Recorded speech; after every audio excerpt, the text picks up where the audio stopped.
지금부터는 소년 사건에 대한 얘기를 하겠습니다. 소년 사건. 소년 사건은 선생님 프린트 보세요. 우리 교재에는 소년 사건이 따로 없기 때문에 프린트 보셔야 됩니다. 자, 소년 사건은요. 일단 19세 미만입니다. 19세 미만이면 19세를 포함하지 않아요. 그러면 19세는 성인과 똑같은 재판을 받는다는 얘기입니다. 그래서 소년 사건에서 소년의 뜻부터 정확히 기억하세요. 소년 사건에서 소년이란 우리 만자 안 붙이지. 법에서 이제 19세 미만을 말합니다. 주청하세요. 19세는 포함하지 않는다. 19세 미만이란 19세를 포함하지 않는다. 자, 선생님 같은 색으로 뭐 이렇게 19세 미만. 여기 보면 동그라미가 이렇게 색칠이 안 돼 있고 비어 있잖아요. 그건 다 그 나이를 포함하지 않는다는 얘기입니다. 자, 그러면 19세 미만은 다 뭐라고 불러? 소년. 그래서 19세 미만의 형사사건은 소년사건이라고 봅니다. 근데 다시 나눌 겁니다. 나이를. 중요하죠. 먼저 19세 미만부터 14세 미만까지가 뭐야? 14세, 그러니까 14세부터지. 14세부터 18세까지가 뭐가 되는 거야? 범죄 소년이야. 다시 여기 써있잖아요. 범죄 소년은 소년 중에서도 어떤 소년을 범죄 소년이라고 부르는 거야? 14세부터 18세까지. 얘네는 범죄 소년이야. 이걸 왜 나누는지 옆에 써있지. 범죄 소년이면 형사사건에서 이들한테 형벌을 부과할 수 있어. 알겠니? 형벌을 부과할 수 있어. 다음. 그러면 그 아래에 있는 애들 있죠? 그 아래들. 여기. 10세부터 13세까지는 촉법소년이라고 불러요. 촉법소년. 촉법소년. 그러니까 얘는 10세부터 13세까지입니다. 10세부터 13세까지는 촉법소년에 들어가기 때문에 얘는 살인을 저질러도 형벌을 부과할 수 없어요. X입니다. 그래서 형벌 부과가 안 돼요. 사실 소년에서도 범죄 소년은 형벌을 부과할 수 있지만 촉법 소년은 형벌을 부과할 수 없다. 그럼 선생님 10세 이하는요? 얘는 아무것도 할 수 없어요. 그냥 집에 갑니다. 얘네 이 아래에 있는 애들 알겠니? 10세를 기준으로 9세부터 저 아래들까지는 그냥 아무것도 안 돼요. 아무것도. 보호 처분도 내릴 수 없어요. 형벌도 안 되고 보호 처분도 안 되고 아무것도 안 돼요. 그래서 얘는 그냥 뭐 하는 거야? 집에 가는 거야. 그리고 여기 우리가 형사 미성년자라고 불리는 애들은 우리가 민법에서 한번 봤잖아요. 얘네들이죠? 얘네들. 14세 미만 촉법소년도 형사 미성년자라고 부릅니다. 10세 이하도 형사 미성년자, 14세 미만까지는 다 그냥 형사 미성년자입니다. 알겠죠? 하지만 우리는 촉법소년, 범죄소년, 나이 구분 하셔야 돼요. 그래서 여러분이 소년 사건을 할 때 머릿속에 19세, 14세, 10세 잘라서 미만 이렇게 보세요. 그러면 다시 봐봐. 10세 이하 애들은 보호 처분도 내릴 수 없고 형벌도 내릴 수 없고 여기 나오잖아. 소년법상 보호 처분이라는 게 있어. 형벌과 우리 보호 처분은 어디서 배웠니? 형벌의 종류에서 배웠었잖아. 그치? 그런데 얘네들 이 어린아이들은 형벌도 안 되고 보호 처분도 불가능해. 그냥 집에 가. 근데 봐봐. 촉법소년은 형벌은 부과할 수 없지만 소년법상의 보호 처분은 내릴 수 있죠. 가능하죠. 범죄소년은 형벌도 부과할 수 있고 보호 처분도 내릴 수 있는 겁니다. 알겠어요? 자, 그러면 이제 이 기준을 가지고 EX 사건의 예를 한번 봅시다. 만약에 여기 보세요. 병, 갑, 을병 3명이 함께 범죄를 저질렀어. 갑은 17세, 을은 13세, 병은 9세야. 그러면 병은 형벌도 내릴 수 없고 보고 처분도 내릴 수 없기 때문에 그냥 집에 가. 알겠니?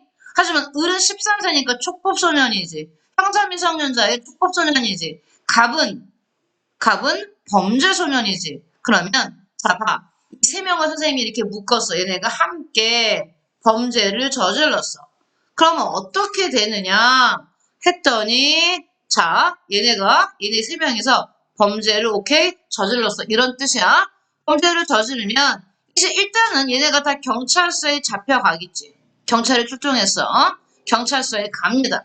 이 경찰서에서 그냥 병은 어디로 가? 아무것도 할 수 없기 때문에 어디로 가? 집에 가. 집에.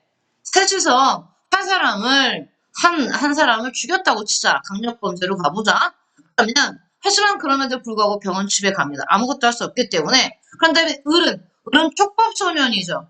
을은 형사미성년자고 촉법소년이기 때문에 얘는 형벌을 부과할 수 없어요. 그래서 일단 을은 어디로 가? 너무너무 중요해. 복잡해진다 했잖아, 선생님이.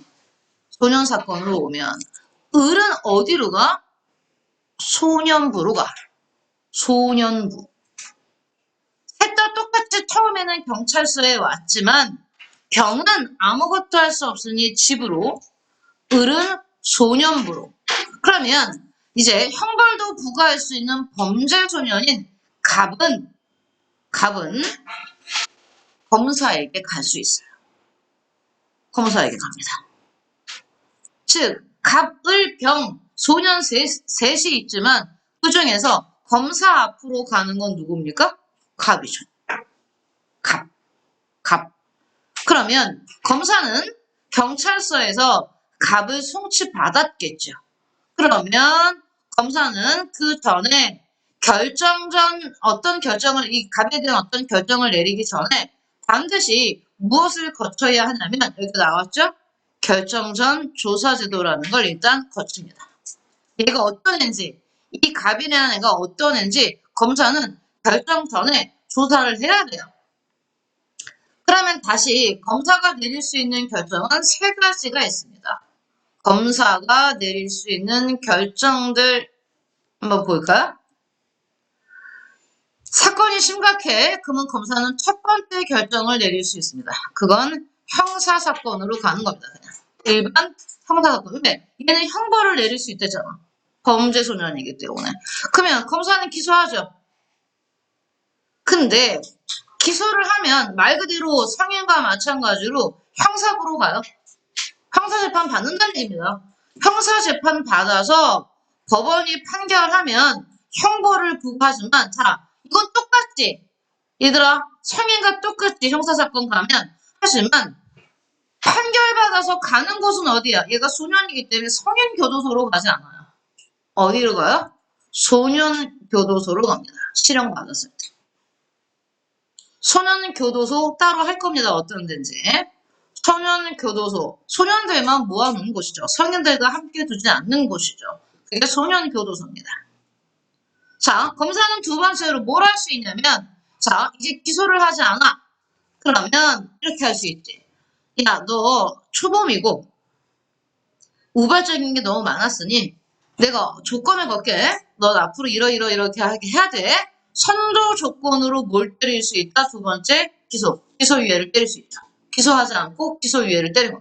선도 조건 기소유예. 1번이 형사사건으로 가는 거고, 2번이 선도 조건 기소유예로 가는 거죠. 자, 3번은 검사가 얘를 소년부로 보내는 겁니다. 아까 촉법소년은 바로 경찰서에서 소년부 갔지. 하지만 범죄소년은 일단 검사한테 갔다가 소년부로 갈 수 있어요. 너무 중요해. 검사한테 갔다가 소년부로 갑니다. 그러면 소년부에서는 어떤 결정을 내리냐. 자, 소년부에서는 판결이 아니라 이런 표현 쓰잖아. 아까 형사재판에서는 판결을 내리지만 얘네는 결정이라는 표현을 쓰지. 졸면 안 돼요. 결정을 통해 형벌이 아니라 소년법상 보고 처분을 내릴 수 있습니다. 우리가 보호처분의 종류는 여러 개 배웠었잖아요. 보호관찰, 자, 보호관찰, 사회봉사, 수강명령, 감호, 위탁. 그 다음에 뭐 나와? 오케이.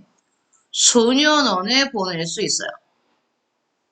발표합니다, 여기. 여러분, 반드시 구별하세요. 여러분은 배운 자들이니까. 소년원과 소년교도소는 다른데요. 당연히 다르겠지. 이름이 다르니까. 근데 우리는 그냥 다른데 이 정도 알고 있으면 안 돼. 너희는 배운 자들이잖아. 어떻게 알아야 돼? 소년원은 소년보 사건이야. 형사 사건이 아니라 소년 사건이라고 보호 사건이라고 말해 이거를 우리는. 알겠니? 그래서 판결이 아니라 결정이야. 그 다음에 소년부에서 소년부 보호 사건의 결정에 의해서 소년원으로 가는 거. 소년원은 교도소 개념이 아니야. 교육시설 개념이야. 알겠니? 오케이? 소년원으로 가는 거고 소년교도소는 정식 형사재판의 판결에 의해서 형벌을 수행하기 위해 가는 곳이 소년교도소야. 달라요. 완전 달라요. 즉 소년원 송치는 보호처분 안에 있잖아. 형벌이 아니라 보호처분. 보호처분, 즉 보호관찰과 같은 카테고리 안에 들어있어요. 알겠죠? 그 다음에 이거는 형사재판이라고 안 합니다. 소년사건, 소년보호사건이라고 말해요. 물론 형사사건과 소년보호사건의 공통점은 다 판결에 불복할 수 있듯이 소년부 결정에 불복할 수 있습니다. 검사 측에서도 피고 측에서도 다 할 수 있어요. 알겠어요? 하지만 이때는 2심에 갈 때 뭐라 그래? 판결이니까 항소라고 부르지만 얘는 결정에 대한 불복이기 때문에 항고라고 합니다. 알으세요? 까먹었겠죠, 여러분? 이건 판결에 대한 불복이기 때문에 2심이 항소, 3심이 상고지. 얘는 결정에 대한 불복이기 때문에 2심이 항고, 3심이 재항고입니다. 나연아, 좀 펜을 들고 별표도 좀 하고, 그러면서 잠을 좀 깨야지 않아. 이렇게 부르는 게 다르다. 자, 그러면 아까 이 갑을병 중에서 범죄소년 17세 갑이 검사한테 넘어오면 검사는 이 아이를 1번으로 할지 2번으로 할지 3번으로 할지 결정하기 전에 반드시 결정적 조사 제도를 거쳐야 한다 그랬잖아. 그 얘기가 밑에 나옵니다. 검사가 아까 세 가지 뭐가 있었어? 결정이 있었지. 1번, 2번, 3번. 즉 공소를 제기할지 1번 아니면 선도 조건으로 기소유예를 할지 아니면 소년부로 보낼지 이 세 가지 결정 전에 이런 처분을 결정하기 전에 피의자, 즉 이 갑이죠. 범죄를 일으킨 이 갑의 주거지, 어디 사는지 또는 검찰청 조제지를 담당하는 보호관찰소의 장, 소년분류심사원장 등에게 피의자의 품행, 얘가 평소에 어땠는지, 경력, 학교는 다녔는지, 친구들과 관계는 어땠는지, 생활환경, 집은 주거나 그 밖에 이것도 어떤 건지를 조사하게 하는 제도가 결정전 조사 제도입니다. 그래서 결정전 조사 제도는 어디에 나오는 겁니까? 소년 사건에 나옵니다. 다시 어디? 소년 사건. 여러분이 소년 사건을 정리할 때 나이부터 정확히 외우세요. 헷갈리지 말고 14세 하면 촉법소년 아니야. 14세는 범죄소년이야. 13세까지만 촉법소년이야. 이거. 10세부터 13세와 촉법소년, 14세, 18세는 범죄소년, 19세는 그냥 뭐야? 성인이야. 알겠죠? 자, 여러분 이제 우리 교재를 보면서 더 자세히 하겠습니다. 교재 보시죠. 자, 우리 교재는 여러분이 찾을 수 있는 곳을 찾으세요. 쓸 수 있는 곳을 찾아보세요. 선생님은 여기다 썼습니다. 노동법 전에. 노동법이 보호하는 근로자의 권리 전 136페이지 빈칸이 있는데 여러분도 있나요? 136페이지? 있어요? 찾았어요? 빈칸 많죠? 그럼 여기 봐봐. 선생님이 이건 아까 우리 그 프린트 있었던 것을 다시 한번 이렇게 쓴 겁니다. 그러면 결정전 조사제도까지 있지요? 여러분은 여기까지는 안 써도 되잖아요. 그 다음부터 쓰시면 되는데, 아니 쓰지 마요. 설명 듣고 가야죠. 소년법상 보호처분, 소년법상 보호처분은 뭐가 있어? 소년법상 제1호, 1호부터 10호까지 있는데 그 중에 1호가 제일 가벼운 보호처분입니다. 1호는요, 감호 위탁입니다. 감호 위탁.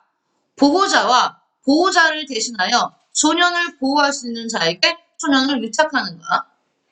소년법상 보호처분 제2호는 수강명령이지. 수강명령, 어떤 특정한 수강명령을 내릴 때 100시간을 넘길 수 없다는 얘기입니다. 초과할 수 없다. 3호가 사회봉사명령이에요. 14세 이상 소년만 부과한다. 14세 이상이니까 범죄 소년들만 봐봐. 아까 선생님 촉법소년도요. 촉법소년도 보호처분을 내릴 수 있잖아요. 그렇지. 그런데 이 소년법상 보호처분 제3호는 내릴 수 없다는 얘기야. 촉법소년한테. 왜? 14세 이상 소년만 부과한다고 나왔잖아요. 그리고 200시간을 초과할 수 없다. 다음, 왜 이러는 거야? 사회봉사라는 게 어딘가서 자기의 노동력을 제공하는 건데, 자, 13세의 이 소년들은 어리다고 보는 거죠. 노동력을 제공하게. 다음, 소년법상 보호처분 4호, 보호관찰관의 단기 보호관찰은 1년, 5호가 장기 보호관찰입니다. 2년입니다. 6호는 아동복지시설이나 소년보호시설에 걔를 맡기는 거죠. 들어가게 하는 거야. 7호는 병원, 뭔가 중독이 있으면 병원, 요양소, 소년의료보호시설에 보내는 겁니다. 8호가 이제 8호부터 1개월 이내 소년에 보내는 거. 9호는 단기 소년원, 단기이기 때문에 얘는 6개월을 초과할 수 없고요. 10호가 가장 뭐한 거야? 강력한 보호 처분인 거지. 여기 나오지. 중죄. 죄가 중한 거. 살인부터 가겠죠. 재범. 또 했어. 중죄 또는 재범. 소년원에 보내는 건데 이 소년원도 뭐야? 2년을 못 넘어. 그러니까 촉법소년이 친구를 죽여도요. 소년원 2년이 최고입니다. 그리고 1회 한해서 연장할 수 있다. 그럼 뭔데? 최고 4년이에요. 하지만 이렇게 때리기도 힘들어요. 사실 10호까지도 많이 안 가면. 요즘엔 거의 10호를 남발한다는 말이 나올 정도 좀 아니에요. 그 정도. 자, 소년원. 소년법의 의의, 소년원의 뜻입니다. 이제. 소년교도소 아니야. 소년원 내가 뭐라고 써놨어? 교육기관이라니까. 일종의 특수교육기관이다. 소년법에 의거 가정법원 또는 얘들아 아까 선생님이 소년부로 보낸다 이런 말 하잖아. 소년부로 보낸다. 촉법서는 처음부터 소년부로 보낸다. 근데 소년부가 뭐예요? 소년부는요. 일반 형사재판과 틀리게 어떤 법원이라고 나오지? 가정법원 소년부가 있고요. 가정법원 안에 소년부가 있고요. 지방법원에 따로 또 소년부가 따로 있습니다. 가정법원 또는 지방법원 소년부의 보호처분 결정에 의해 송치되는데 자, 소년 1. 만 14세 이상 19세 미만의 범죄소년 2. 형법에 저촉되는 행위를 한 10세 이상 14세 미만의 촉법소년 3. 성격 또는 환경에 비추어 당내 형법에 저촉되는 행위를 할 우려가 있는 12세 이상 19세 미만의 우범소년. 선생님, 지금 저희가 소년 붙은 게 범죄소년, 촉법소년, 그 다음에 우범소년이 나왔는데 우범소년의 뜻이 뭐래? 장래 형법에 저촉될 행위를 할 우려가 있어. 선생님 미래를 내다보는 건가요? 아니. 얘가 학교에서 이제 학교 폭력으로 얘가 여러 번째 이제 걸리고 아니면 학교를 안 다니면 이제 밖에서 생활 환경이 아무래도 무슨 팸 있잖아요. 가출 팸들. 그런 데서 애가 좀 범죄에 노출될 위험이 있고 이런 그런 우범소년 등을 보호하여 계속 가출해서 가출 팸들한테 이렇게 이용당하거나 아니면 그런 데 숙소에서 이렇게 범죄 환경에 노출되어 있는 아이들 있잖아요. 그런 아이들을 보호하여 교정교육하는 뭐야? 소년원은 법무부 소속의 특수교육기관이다. 이 소년원에 수용돼 있던 경력은 전과가 아니다. 얘는 형벌을 받은 게 아니라 보호처분상 내려진 거기 때문에 그렇습니다. 그래서 여러분은 위에 거는 모두 다 나와 있기 때문에 자, 이 아래에 있는 이 부분만 거기에 필기하시면 되겠습니다. 모르는 글씨는 물어보세요.